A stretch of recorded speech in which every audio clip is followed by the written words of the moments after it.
दोस्तों नमस्कार, मैं हूं दीपक और आप देख रहे हैं मुझे अनअकैडमी शिक्षा पर। Welcome back to one more talk with top educator. हमारे साथ आज भी मौजूद हैं रश्मि जोशी मैम। रश्मि जोशी मैम, आपका सुबह सुबह आज बहुत बहुत स्वागत है हमारे इस संडे के एपिसोड में। बहुत बहुत धन्यवाद sir, thank you so much. Ma'am, आपने कल इतनी अच्छी बातें बताई और आज भी आप बच्चों के लिए समय दे रहे हैं, ये बहुत बड़ी बात है जी मैम। सर। हृदय से हमारी तरफ से, अनअकैडमी की तरफ से आपको बहुत बहुत रियली शुक्रिया, तहे दिल से शुक्रिया कि बच्चों के लिए आप इतना समय निकाल रही हैं, इतनी सारी व्यस्तता के बावजूद भी। तो मैम, ये बच्चों के लिए बहुत लाभदायक हो रहा है और आज का वीडियो और भी ज्यादा इंपॉर्टेंट होने वाला है क्योंकि बच्चे का एग्जाम नजदीक है और कई सारी चीजें हैं जो बच्चे जी यहाँ सर। पर जानेंगे। मैम, वीडियो में कई सारी बातें हम करेंगे, टॉपिक पे बात करेंगे, आपके सब्जेक्ट्स पे बात करेंगे, लेकिन यहाँ पर जो सबसे पहला मेरा क्वेश्चन है कि एक लैंग्वेज पेपर बच्चों में कॉमन होता है, हिंदी और इंग्लिश, ये लैंग्वेज पेपर कॉमन होता है और या तो बच्चे हिंदी संस्कृत लेते हैं, हिंदी इंग्लिश लेते हैं, या तो कोई भी क्वेश्चन हिंदी और इंग्लिश दोनों ही मीडियम में होता है। लेकिन प्रॉब्लम क्या है कि हम सभी लोग ज्यादातर हिंदी मीडियम से, खास करके जो नॉर्थ इंडिया के बच्चे होते हैं, टेट में ज्यादातर नॉर्थ इंडिया के ही बच्चे नॉर्मली हम लोग को देखने को मिलते हैं, ये लोग हिंदी मीडियम से होते हैं। जी तो सर। मतलब ऐसा आप देख लीजिए कि हम लोग उस टाइप के बच्चे हैं जो, जैसे कि अंग्रेज ने हिंदी को खराब बोल के, हिंदी क्या भाषा है बोल के उन्होंने हिंदी का बेइज्जती किया है, तो हम लोग इंग्लिश को लिटरली खराब बोल के इंग्लिश का बेइज्जती डेली करते रहते हैं। तो इस टाइप के स्टूडेंट सर्कल से, बैकग्राउंड से हम लोग आते हैं कि डेली हम लोग ऐसे ऐसे इंग्लिश प्रोनाउंसिएशन करते हैं कि मतलब इंग्लिश इंग्लैंड पूरा शर्मसार हो जाता होगा।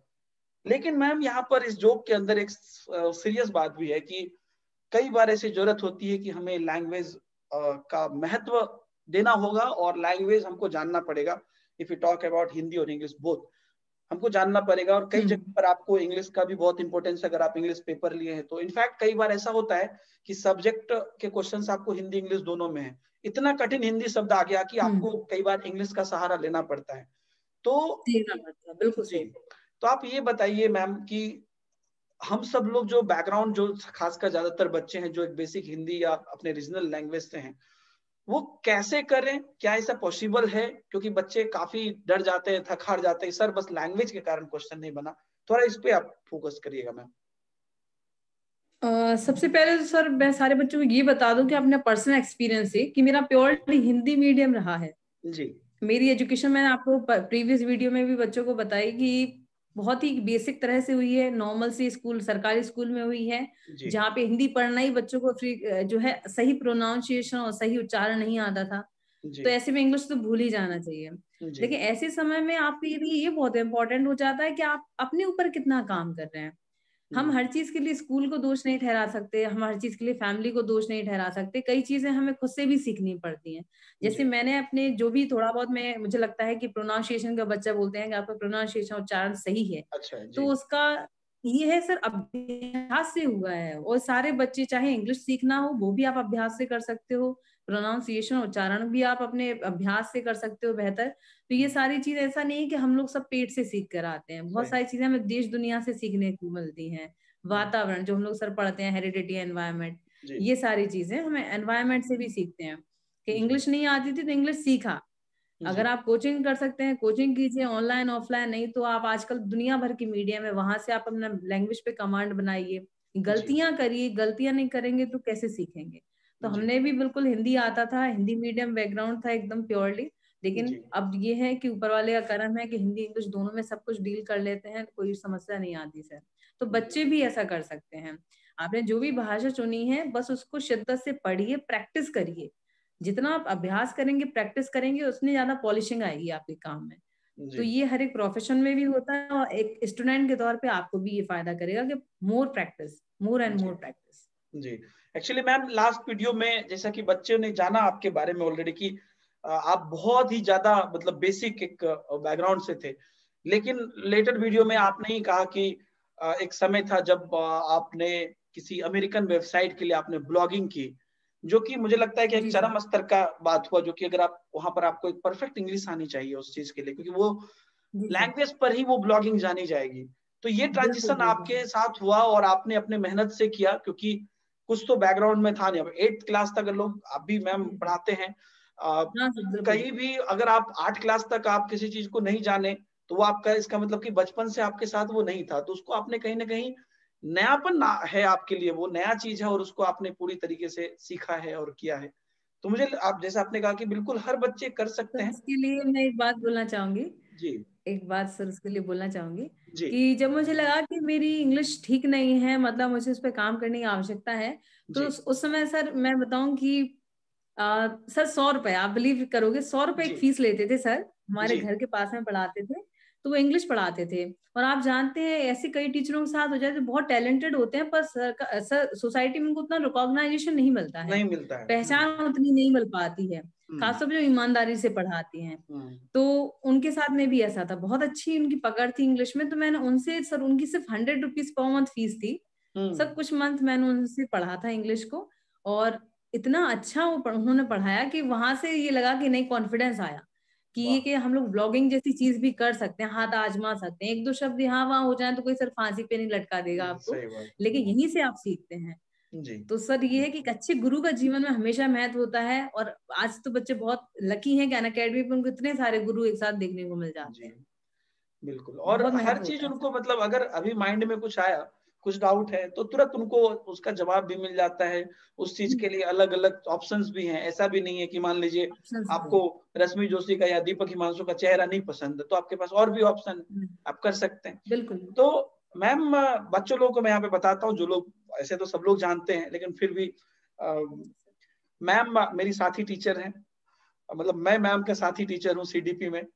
और हम लोग सीडीपी पर एक साथ बच्चे को मदद करते हैं। लेकिन मैम वहीं तक नहीं है।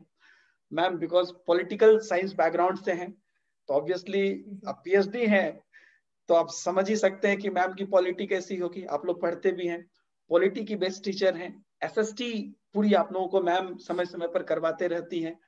तो मैम इतने मतलब मेजर सब्जेक्ट आप बच्चे को पढ़ाते हैं, और कहीं ना कहीं जिस समय पर आपने बोला ना मैम लास्ट वीडियो में कि बचपन में जो हमारे दरवाजे होते थे उसके ऊपर लिख के मैं खुद से अपने मन से बच्चे को पढ़ाती थी, आप एक्चुअली में उसी दिन साइकोलॉजी की टीचर बन गई थी मैम। और वही एक लक्षण है, वही सब लक्षण है जिससे कि आज भी हम किसी बच्चे को परख सकते हैं कि कौन सा बच्चा किस लेवल में क्रिएटिव हो रहा है या किस लेवल में प्रतिभाशाली हो रहा है। तो उस चीज को हम देख सकते हैं। और बखूबी आप बहुत अच्छा हर सब्जेक्ट में कर रही हैं। सीडीपी में मैं खुद आपसे बहुत कुछ सीखता हूँ। मैंने कई वीडियोज अरे आपके सर, देखे हैं। नहीं बिल्कुल मैम। आपका नाम है सर सीडीपी में, बच्चे आपको बहुत पसंद करते हैं सर। नहीं, ये हम लोग मिलके, मैम मुझे लगता है कि हम सब लोग मिलके ये इन्वायरमेंट क्रिएट कर रहे हैं। कोई भी एक इंसान ये नहीं कर सकता है।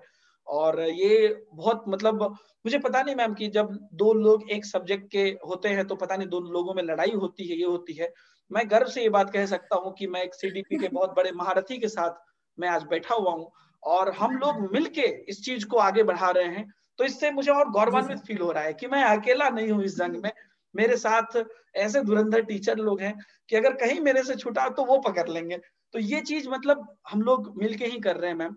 और ये एक अच्छा जी मैसेज सर, टीचर कम्युनिटी को भी जरूर जाना चाहिए यहाँ से।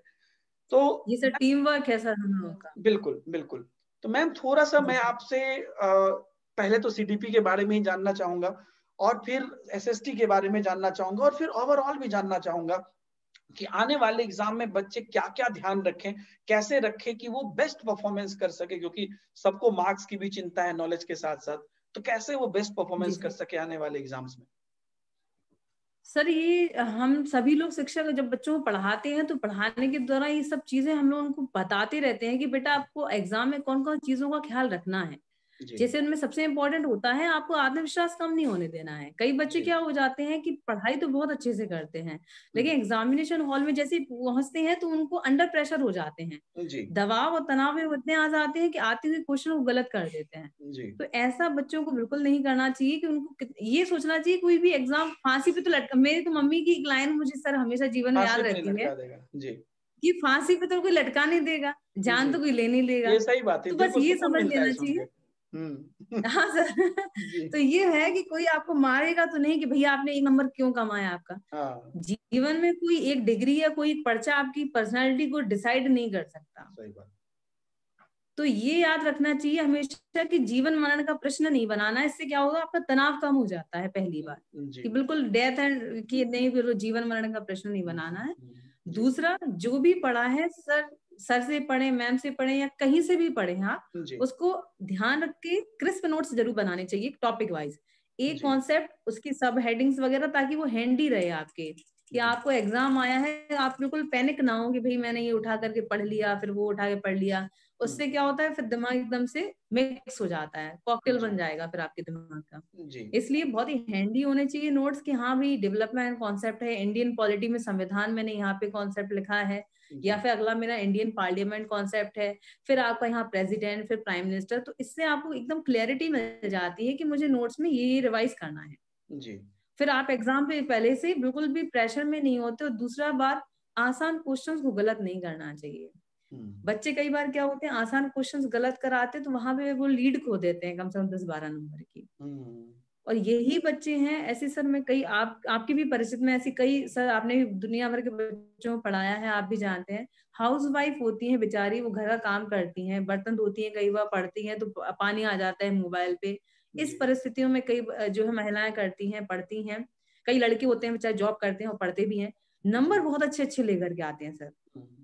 वो इसीलिए पॉसिबल हो पाता है सर क्योंकि उनका टाइम मैनेजमेंट बड़ा अच्छा हो जाता है। उनको पता होता है मुझे इतने घंटे काम करना है और उस घंटे में ये करके ये कर सकती हूँ। तो ये अपना टाइम मैनेजमेंट करना बहुत ज्यादा जरूरी है।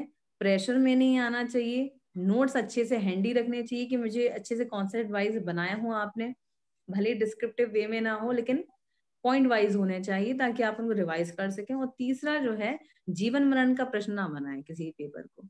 हो सकता है ईश्वर ने आपके लिए कुछ और बेहतर सोचा हो, आप सिर्फ अपने आप को लिमिट यही कर रहे हो। कई बार ऐसा होता है सर कि हम सोच लेते हैं बस यही है जीवन में, लेकिन देखते हैं आगे कि ये तो और अच्छा मिल गया हमें आगे। नहीं, 2-3 चीज मैम आपने बोली और मुझे लगता है कि बहुत आसानी से बहुत बड़ी बात आपने बोल दी मैम। ये जो आपने शॉर्ट नोट्स वाला कंसेप्ट बोला कि बच्चों के पास एक हैंडी नोट्स होना चाहिए। अगर बच्चों के पास पूरे सब्जेक्ट का है या ऑल सब्जेक्ट का अगर बच्चे नोट्स बना रहे हैं तो पढ़े ना पढ़े बाद में, लेकिन साइकोलॉजिकली वो तो हल्का फील करेंगे कि कुछ है मेरे पास जो कि 5 या 10 पन्ने में पूरा किताब है, तो साइकोलॉजिकली तो हल्का फील करेंगे। और बहुत आसानी से आपने कहा कि जीवन मरण का प्रश्न नहीं बने, ये बिल्कुल है, क्योंकि आपका तनाव या आपका डिप्रेशन, फ्रस्ट्रेशन उसी से आता है कि आपको लग रहा है कि यार नहीं होगा तो क्या होगा, वो उसने ये कर लिया, यहाँ पे हो गया। तो ऐसी कोई बात है नहीं, है ना। और ये बात मैम बिल्कुल सच है। मुझे पता नहीं, जैसे आपने बोला कितने लोग इसको एक्सेप्ट करेंगे। अगर आज कुछ नहीं होता है तो कल इससे बेहतर होता है, कुछ न कुछ। ये हर इंसान के साथ होता है और मैंने खुद के भी साथ देखा है, आपने भी देखा है मैम। और मुझे लगता है कि हर एक, अगर कभी आज आपका कुछ नहीं हुआ है, इसका मतलब कि कल कुछ और बेटर इंतजार कर रहा है। अगर आज आपका, मान लीजिए कि लास्ट ईयर आपका क्वालिफाई नहीं हुआ था और आप उससे डिप्रेशन में गए, मेरा क्वालिफाई नहीं हुआ, तो हो सकता है कि इस बार आपका बहुत अच्छे नंबर से क्वालिफाई होना था, इसलिए लास्ट बार क्वालिफाई नहीं हुआ। क्योंकि कई बार ऐसा भी होता है कि आपको अगर 90 नंबर से आप क्वालिफाई हो भी गए तो आप नाम के क्वालिफाई हो गए, उसके बाद आप मेहनत भी नहीं कर रहे हैं और आपको कुछ मिल भी नहीं रहा है।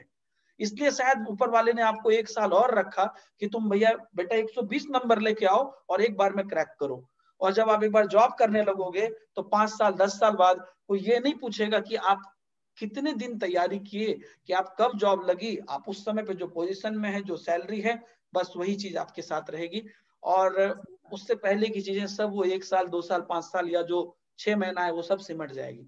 कौन जुलाई में किया था, बस ये है कि सर कि जब इंसान प्रॉब्लम में होता है, जैसे स्टूडेंट पीरियड में होता है या टीचिंग पीरियड, कोई भी प्रोफेशन में होता है, तो उस टाइम पीरियड में हमें ये चीज समझ नहीं आती कि God has bigger plans for you. हम लोग ये चीज समझ नहीं पाते हैं कि ऊपर वाले ने आपके लिए कुछ बेहतर सोच के रखा होता है। आपका काम सिर्फ काम करना है, अपना शिद्दत से काम करिए। बिल्कुल बिल्कुल। बाकी आने वाले समय आपके लिए क्या, वही सर एक फोटो मैंने देखी थी सोशल मीडिया पे भी वायरल हुई थी बड़ी, कि ऊपर वाला है, उसको एक पोर्ट्रे किया गया है गॉड के साथ में, और बड़ा सा टेडी बियर जो है अपने हाथ में पीछे छिपाए हुए हैं, और एक बच्ची है सर वो सामने खड़ी है, वो अपना छोटा सा टेडी, जब गॉड मांगते हैं, ईश्वर उससे मांगता है कि छोटा टेडी मुझे दे दो, तो वो कहती है नहीं, मैं इससे बहुत प्यार करती हूँ, छोटे टेडी को मैं आपको नहीं दूंगी, मेरे पास कुछ नहीं बचेगा।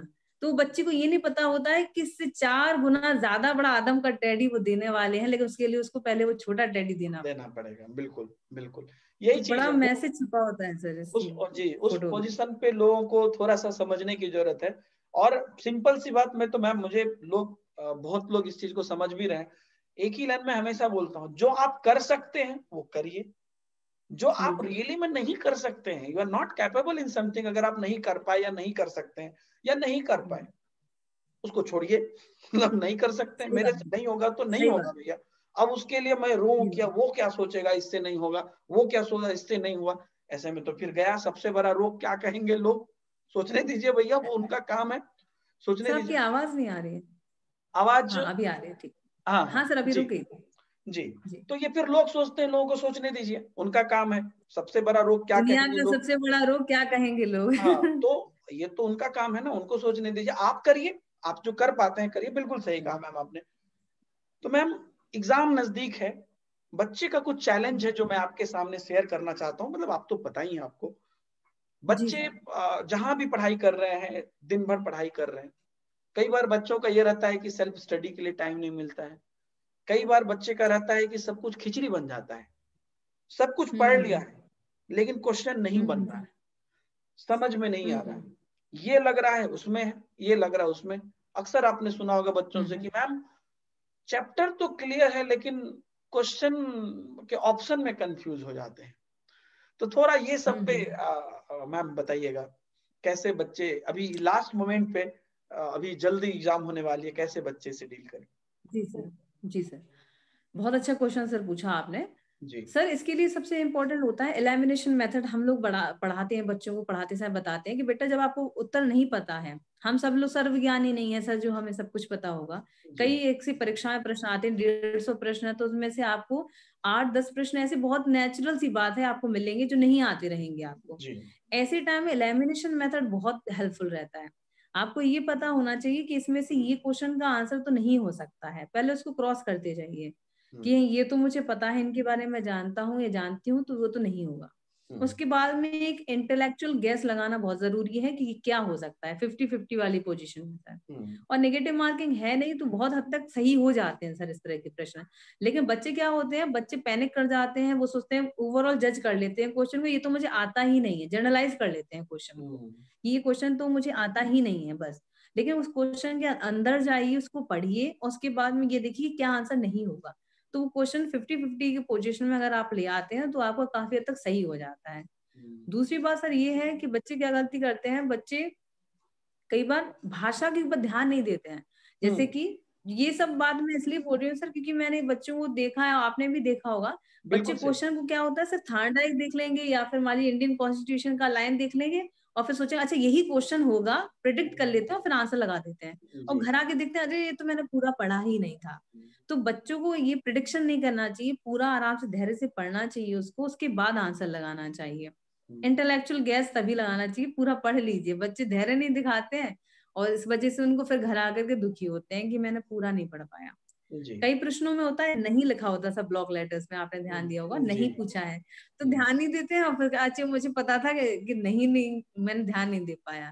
तो ये छोटी छोटी सी चीजें हैं जो आपको एग्जाम में बहुत हेल्पफुल रहेंगी जब आप पेपर देंगे। तो सच में आप ही जैसे लोग हैं, हाउस वाइफ हैं जो 112, 115, 120 नंबर तक लेके आती हैं, सोचिए जब वो ला सकती हैं इतनी जिम्मेदारियों के बीच में, तो आप लोग क्यों नहीं ला सकते हैं। वो वाली बात है, जॉब करने वाले लड़के लेकर के आते हैं 120 नंबर, 125 नंबर, जब वो ला सकते हैं तो आप लोग क्यों नहीं ला सकते हो। बस बिल्कुल। ये छोटी छोटी गलतियों से बच जाएगी, फिर तो पूरी दुनिया आपकी है। जी। मैम, अभी जैसे कि एग्जाम में बहुत कम समय बच्चों को बचा हुआ है, तो इस जी समय सर। बच्चे अपना रूटीन कैसे रखें, जैसे प्रीवियस ईयर क्वेश्चंस हैं या प्रैक्टिस सेट्स हैं या क्लास करना है या मॉक टेस्ट हैं, तो काफी सारी चीजें हैं, उस बीच में उनको ये भी ध्यान आ जाता है कि मेरा तो ये वाला छूट गया है, किसी का और भी कोई क्लास में जुड़ गए, वहां पे देखे ये थी, ये वाला पढ़ाई हो रहा है, इसके बारे में तो मुझे पता ही नहीं है। कई बार हाँ क्या हाँ होता है हाँ। कि यहाँ पर ये ऐसे पढ़ाई हो रहा है, यहाँ पर ऐसे पढ़ाई हो रहा है, तो टीचर तो अपना अपने हिसाब से सही ही पढ़ा रहे, लेकिन बच्चा दोनों मिला के कंफ्लिक्ट हो गया, कंफ्यूज हो गया। कंफ्यूज। इस समय पे ये चीजें बच्चे को ज्यादा घबराहट दे रही है और रूटीन वो सही से नहीं चला पा रहे हैं, मे भी कई कई बार सो भी नहीं पा रहे अच्छे से, टेंशन में रह रहे हैं। तो ये लास्ट मोमेंट हम्म। जो किसी भी एग्जाम का होता है, तो वो बच्चे को कैसे बिताना चाहिए, जो लास्ट 10-15 दिन होता है। सर बहुत अच्छा क्वेश्चन पूछा आपने, क्योंकि इससे क्या होता है कि आपकी जितनी मेहनत आपने की उस पर पानी फिर सकता है। जी। तो ये बिल्कुल नहीं करना है, मैंने पहले एक लाइन में बोल दिया आपको, कोई भी ये मत सोचिए कि भाई ये नहीं हुआ तो क्या होगा। आपको बस नेचुरल रखना है, अपने आप को नॉर्मल रखना है कि भाई मेरा काम पढ़ना है और मुझे इतना ही करना है। आप अपने नोट्स रिवाइज जरूर कीजिए, हफ्ते में कम से कम 2 से 3 दिन आपको नोट्स रिवाइज करने चाहिए इस समय में। नोट्स रिवाइज करेंगे, उससे क्या होगा कि आपको एकदम सस्टेन रहेगा दिमाग कि हाँ जी मैंने जो पढ़ा है वो मेरे दिमाग में है। स्लिप फील नहीं होगा कि स्लिप हो गया कॉन्सेप्ट। तो हफ्ते में कम से कम 2 से 3 दिन, चाहे तो आप लोग फ्राइडे सैटरडे संडे रख लीजिए, या फिर शुरुआत के 3 दिन रख लीजिए जिसमें आप रिवाइज करेंगे बात। दूसरा, एक किसी समझ लीजिए कि जहाँ जो भी है आपकी, जिनको भी आपका समझ में आता है, हर बच्चे की अपना इंटरेस्ट और कैपेबिलिटी होती है, तो क्या हाँ भाई मुझे ये क्लास लेनी है, इतने बजे लेनी है और मुझे इसको रिलीजियसली फॉलो करना है, तो वो क्लास या प्रैक्टिस सेट आप सोच सकते हैं। चलो ठीक है, मेरे क्लास का अगर आपको लगता है कि मिस हो गई क्लास, तो प्रैक्टिस सेट्स जो है, सर आपकी प्रैक्टिस सेट की बच्चे बहुत तारीफ करते रहते हैं कि एक जगह में बहुत सारे गागर मिसाल के समान है।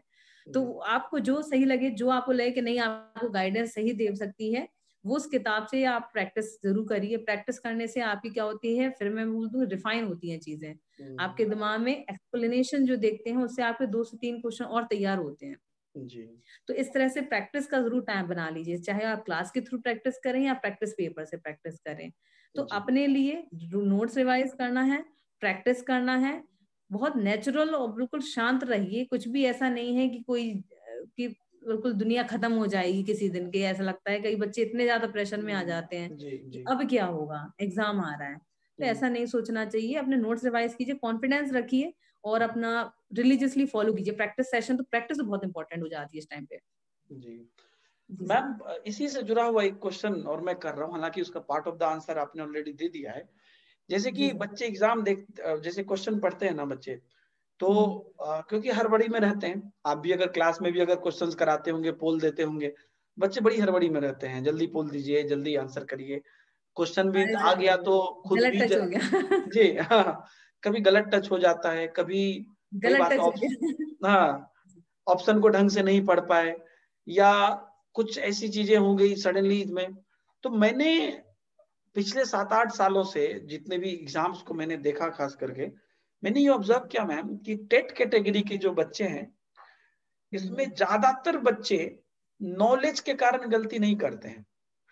मतलब ऐसा नहीं कि उनको नॉलेज नहीं है इसलिए गलती हो रहा है, क्योंकि वो बच्चे जब देखेंगे एक्सप्लेनेशन बाद में, या बाद में जब आंसर देखेंगे, तो करीबन मतलब आउट ऑफ 150 अगर वो मान लीजिए कि 90 या 100 या 80 बनाए, तो उनको बस 7-8 क्वेश्चन मैक्सिमम या 5-7 क्वेश्चन ऐसा रहता है जो या तो उन्होंने देखा ही नहीं है, मैक्सिमम 5-7-10 तक होता है, या तो उन्होंने देखा ही नहीं है या तो गलत कंसेप्ट देखा है। रिमेनिंग जो 60-50-60 क्वेश्चन वो गलत करते हैं, तो वो 2-3 कारण से करते हैं। या तो जल्दबाजी में कर देते हैं, जैसा आपने बोला नहीं पढ़ा, क्वेश्चन नहीं देखा। कई बार ऑप्शन के चंगुल में फंस जाते हैं। एक तो हम लोग की तरफ कहावत है, जो रोगी चाहे सो वैदा फरमावे, मतलब जो चाहिए इसको वही डॉक्टर बताता है जो रोगी को चाहिए। तो जो क्वेश्चन जो आप सोच रहे हैं क्वेश्चन, वही आपको ए ऑप्शन में दे रहा है, जो कि गलत है। तो आप जो सुनना चाह रहे हैं, जिस पर आप जस्टिफाई करना चाह रहे हैं, तो वही आपको ए ऑप्शन में मिल रहा है। तो कुछ ऐसे ही कारण से मैंने ऐसा, मतलब पर्सनल ऑब्जर्वेशन में बता रहा हूँ कि मैक्सिमम गलती इस कैटेगरी में, क्योंकि ऐसा कोई रॉकेट साइंस तो है नहीं कि आप मतलब पढ़ेंगे तो नहीं समझ पाएंगे। बचपन से पढ़े हैं, बीएड किया है, ट्रेनिंग की है, यहाँ तक पहुंचे हैं, तो ऑब्वियसली उतना तो नॉलेज है, तभी पहुंचे हैं। तो जी, तो इस तरह की गलतियां होंगी, हो रही हैं। मैंने ये जब ऑब्जर्व किया तो मुझे लगा कि अगर यही गलतियां ना हो तो बच्चे आराम से 110 से 120 नंबर तो ले ही आएंगे। तो ऐसा कैसे बच्चे इसको करें, मतलब आपके पॉइंट ऑफ व्यू से इन सभी चीजों को ठीक कैसे वो कर सकते हैं? हालांकि काफी चर्चा आपने उसी पर भी की है, लेकिन थोड़ा और इसको एलोबरेट करेंगे मैम कि ये अगर बच्चे कर ले तो आज के आज अगर एग्जाम होता है तो बच्चे क्वालिफाई कर लेंगे, एटलीस्ट 110 120 नंबर तो ले आएंगे। थोड़ा कैसे मतलब उन चीजों को वो कर ले जो उनको आता है। जी सर, देखिए सर, इसके लिए क्या हो सकता है कि आपकी जो कहते हैं कि जो चीज आपकी स्ट्रांग है उसको इतना स्ट्रांग बनाइए कि वो अनबीटेबल बन जाए आप उसमें। जैसे आपको लगता है कि आप साइकोलॉजी, हिंदी और एनवायरनमेंट में बहुत अच्छा, पेपर 1 की अगर मैं बात करूं सर, सीटेट पेपर 1 की, तो अगर आपको लगता है कि मैं साइकोलॉजी में, एनवायरनमेंट में और हिंदी में बहुत अच्छा कर सकता हूँ या कर सकती हूँ, तो आपको उसकी प्रैक्टिस का लेवल इतना अच्छा रखना है कि क्वेश्चन को कितना भी आप घुमा के दे दे तो आप उसमें जो 30 में से जो है 28 नंबर लेकर के आते हैं। एक तो इससे क्या होता है, आप सिक्योर पोजीशन में चले जाते हैं सर। जैसे मान लीजिए किसी का मैथ्स वीक होता है, सॉरी सर, किसी का इंग्लिश वीक होता है, हर व्यक्ति वही है कि सर्वज्ञानी नहीं होता, सबको सब कुछ नहीं आता जी। तो हर किसी ने कोई ना कोई पोर्शन तो वीक होता ही है। तो जो आपका स्ट्रॉन्ग है उसमें आपको नंबर इतने खींचने हैं कि आपका एक एवरेज बना करके ये चलना है कि भाई मुझे साइकोलॉजी में, हिस्ट्री, सॉरी साइकोलॉजी में, हिंदी में और आपका एनवायरमेंट या फिर इस तरह के 2-3 चीजों में मुझे कम से कम 25 से 28 के बीच में कम से कम नंबर लेके आने हैं। बाकी मैथ्स के लिए अगर मैं सीटेट की बात करूं तो पेडागोजी आती है। अगर मैं स्टेट टेट की बात करूं कंपैरेटिवली सर, एमपी टेट वगैरह की या फिर किसी और एग्जाम की कंपेयर करूं तो उसमें फैक्चुअल मैथ्स कम आती है सीटेट में, तो ये बच्चों के फेवर में और चला जाता है। मुझे लगता है सीटेट में नंबर लाना ज्यादा आसान है, ऐसा मुझे लगता है सर, क्योंकि उसमें मैथ्स में सेक्शनल पेडागोजी आती है। तो पेडागोजी में आपको बच्चे की साइकी को ही तो पकड़ना है कि बच्चा जो है आकृतियों में जो है भेद नहीं कर पा रहा है। आप बताइए कि बच्चा किस समस्या से ग्रसित है, या फिर बच्चे को जो है अगर आपको जो डिजिट्स पढ़ानी है तो आपको कौन सा मेथड ज्यादा आसान लगेगा। तो पेडागोजी जब आ जाती है गणित जैसे बच्चों में तो बच्चों के लिए ज्यादा आसान हो जाता है नंबर खींचना। जिसमें आप अच्छे हैं उसमें और अच्छे हो जाइए, और जिसमें आप अच्छे नहीं हो उसमें पेडागोजी पे कॉन्सेंट्रेट करिए। और ये स्टेट टेट की बात ये है कि सर जितने भी आप पूर्व प्रश्न पत्र हैं, हल प्रश्न पत्र हैं, उनको आप नोट डाउन करिए। डेफिनेशन से बच्चों को बड़ी दिक्कतें आती हैं सर, गलत कराते हैं डेफिनेशंस को। तो डेफिनेशन नोट डाउन करिए कि डेफिनेशंस कितनी आ चुकी हैं, उनको एक जगह नोट डाउन करिए कम से कम। हाँ, ये तो आपके दिमाग में रहेगा कि हाँ ये डेफिनेशंस आ चुकी है, मैं इनमें गलती नहीं करूंगा या करूंगी। दूसरा, जो क्वेश्चंस आ चुके हैं उनको ये रखिए कि अगर ये रिपीट हो जाती है, क्योंकि सर टेंडेंसी होती है स्टेट टेट की अगर मैं बात करूं कि वो रिपीटेशन होते हैं 2-4 क्वेश्चन, 5-6, तो वो रिपीटेड गलती नहीं हो और डेफिनेशंस वाले आपके दिमाग में है, तो एक आपका सेफ ये हो जाएगा कि हाँ भाई इतना तो मैं सीख चुका हूँ। अब जो नई पारी आएगी या फिर अब जो नए क्वेश्चंस आएंगे उनको आपने बैटिंग करनी है फिर उनपे कि हाँ भाई अब जो नए क्वेश्चंस आए हैं उनको मैं अच्छे से अपने नॉलेज के आधार पर सही करूँ। तो जो अच्छा है नॉलेज में आपको आता है अच्छे से उसको स्ट्रॉन्ग करिए, और जो नहीं आता उसमें अगर सीटेट की बात करें तो पेडागोजी फोकस ज्यादा करिए, इंग्लिश और मैथ्स अगर पेपर 1 की। और सोशल साइंस की बात करें, सोशल साइंस की पेडागोजी तो बहुत ही आसान आती है सर। आप सामाजिक विज्ञान के शिक्षक हैं, कौन से एड्स का आपको ज्यादा यूज करना चाहिए, कौन से टूल्स का ज्यादा यूज करना चाहिए, माइंड से थोड़ा सा परिपक्व तो बनाना पड़ेगा सर। भविष्य के शिक्षक हैं बच्चों से कह रही हूँ, आप लोग भविष्य के शिक्षक हैं सारे, और आप लोगों को अपना थोड़ा मेच्योरिटी तो बनाना ही पड़ेगा, है ना। बच्चों को पढ़ाना है आपको, बच्चा बन के रहेंगे तो नहीं चल पाएगा, शिक्षक की तरह सोचना। सर का एक वीडियो भी था उसमें भी आप सर बता रहे थे यही लाइन आपने कही थी कि आज से और अभी से शिक्षक की तरह सोचना स्टार्ट करिए। तो ये बहुत जरूरी है। पेडागोजी में आपकी कमांड अपने आप बनने लगी जब आप अपने आप को शिक्षक समझने लगेंगे। बिल्कुल। तो ये है, इससे आप बहुत अच्छा कर सकते हैं। बहुत बहुत बहुत ही बेहतरीन मैम आपने बताया। मैम जैसे कि पेडागोजी पोर्शन एक टीचर की तरह अगर सोचेंगे तो ऑब्वियसली वो बढ़िया कर पाएंगे।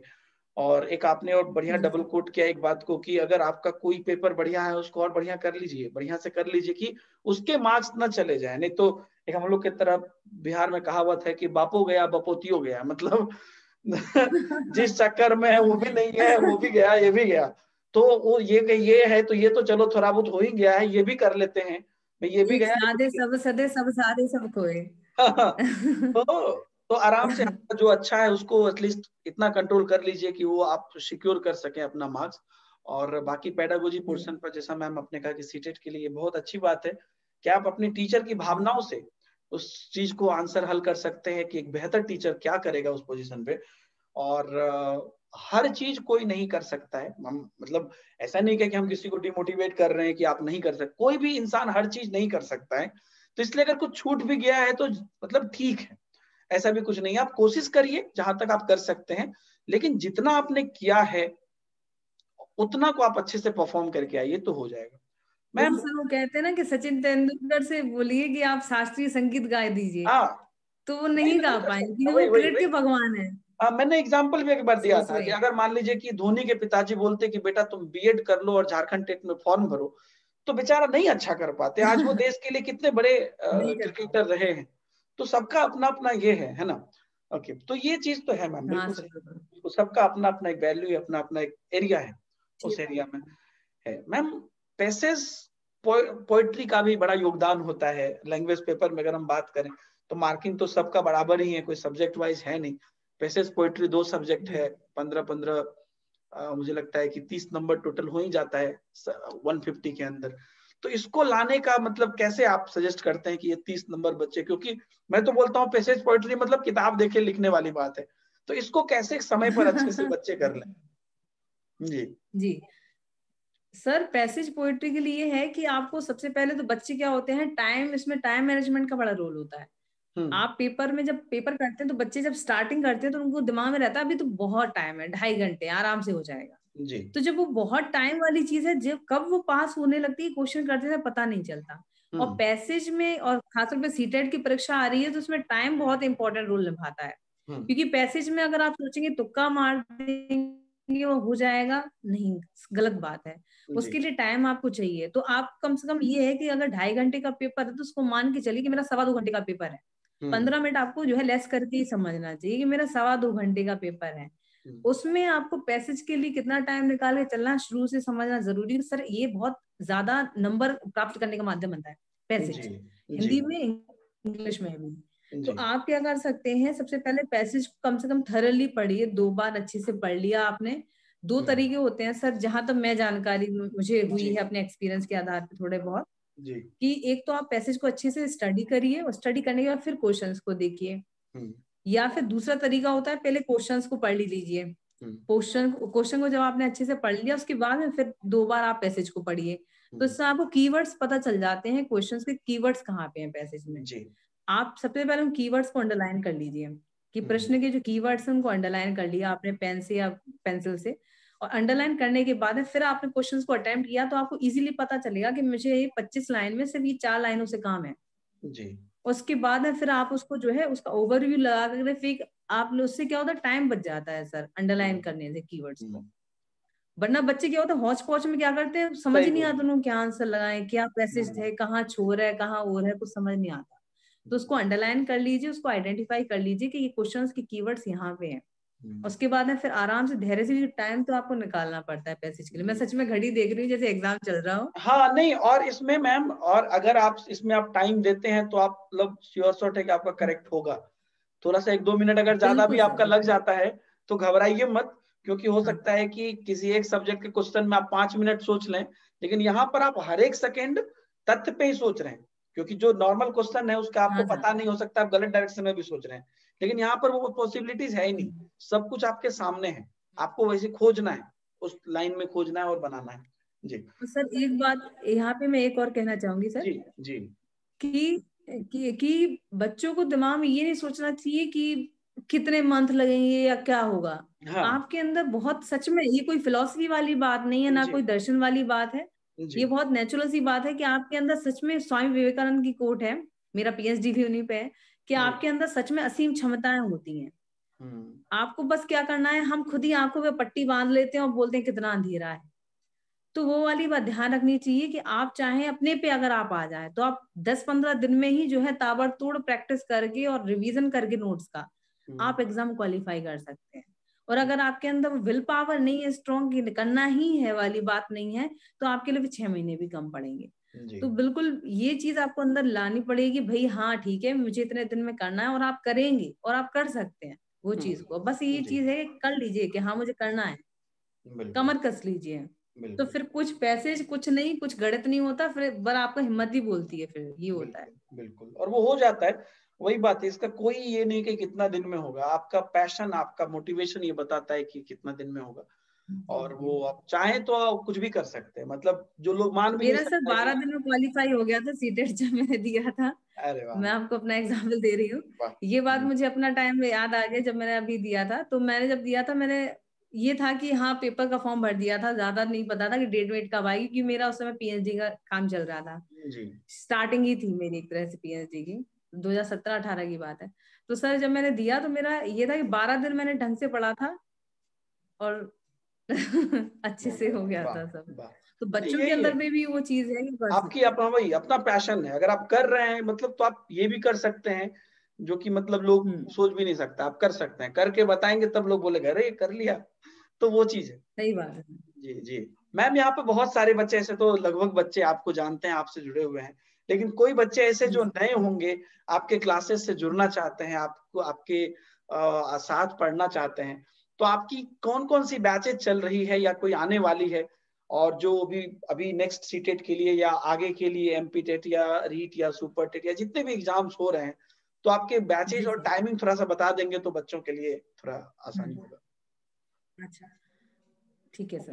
तो सर एक एक बैच चल रहा है, सुपर टेट के लिए चल रहा है। उसकी जो क्लासेस होती हैं उसकी होती हैं ट्यूसडे, हर एक एजुकेटर के लिए डेज वाइज उसमें डिस्ट्रीब्यूट किया गया, अल्टरनेटिव डेज पे होती है। ट्यूसडे, थर्सडे और सैटरडे को होती है।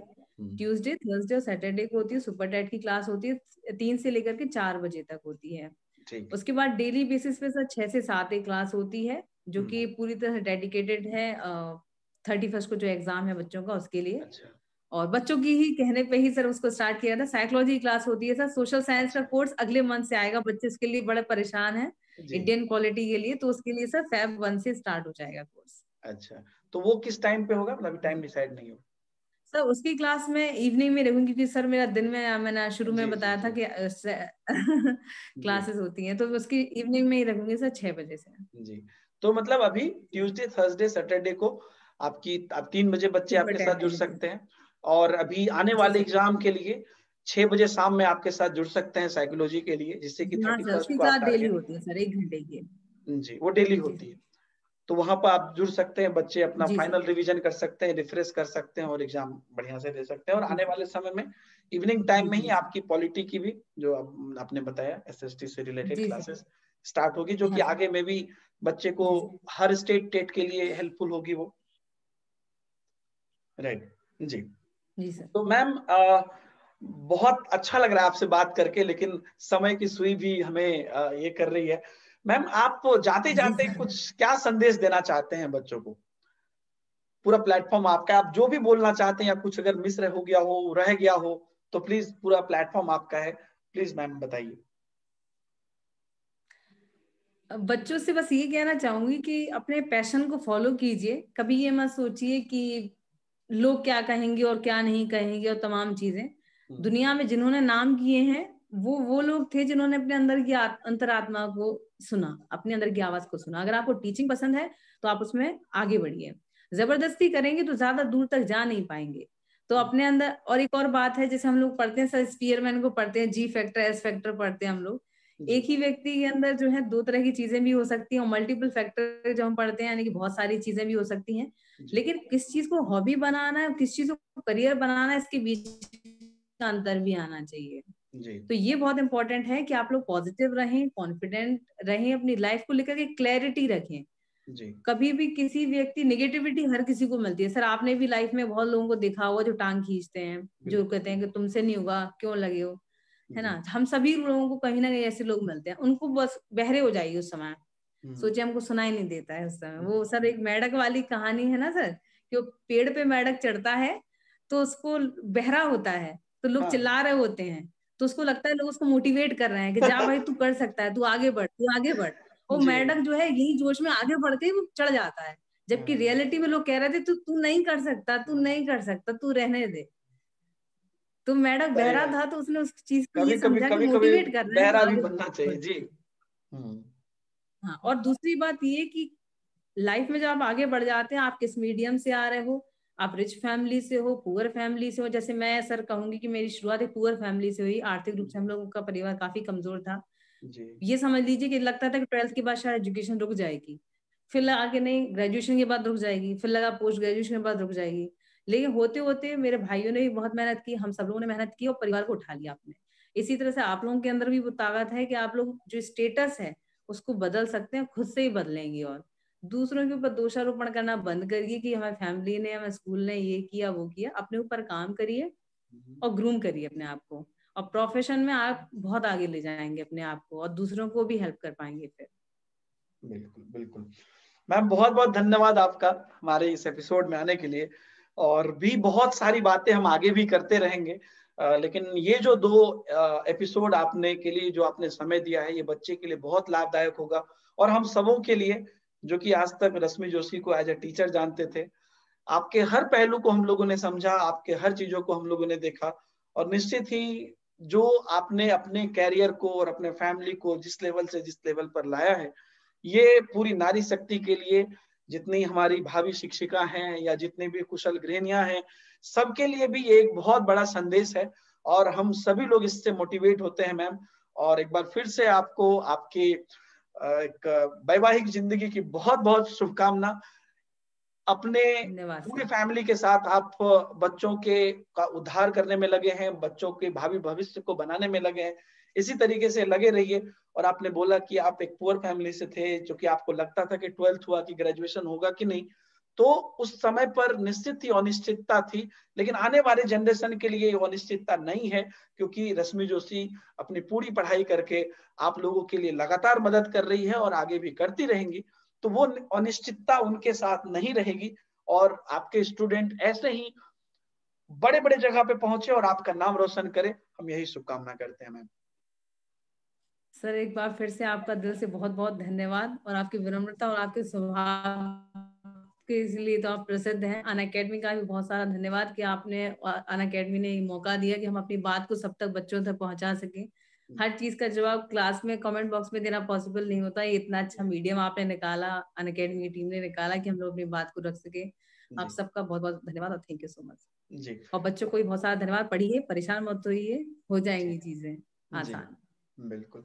तो thank you very much ma'am. और आप लोग भी अपने माता पिता का सम्मान करें, बड़े बुजुर्गों का ख्याल रखें, सबों के साथ प्यार बांटिए, खुश रहिए, मस्त रहिए। और क्या है जिंदगी में, मिलते हैं नए वीडियो में एक नए एपिसोड के साथ। तब तक के लिए all the best for the new exam हमारी तरफ से, और मैम की तरफ से भी एक बार मैम ऑल द बेस्ट बोल दीजिए, एग्जाम आने वाला है। All the very best. चलिए, thank you very much. All the best everyone. अच्छे से मुस्कुराते हुए तैयारी करिए जी। तो thank you very much, bye bye, जय हिंद।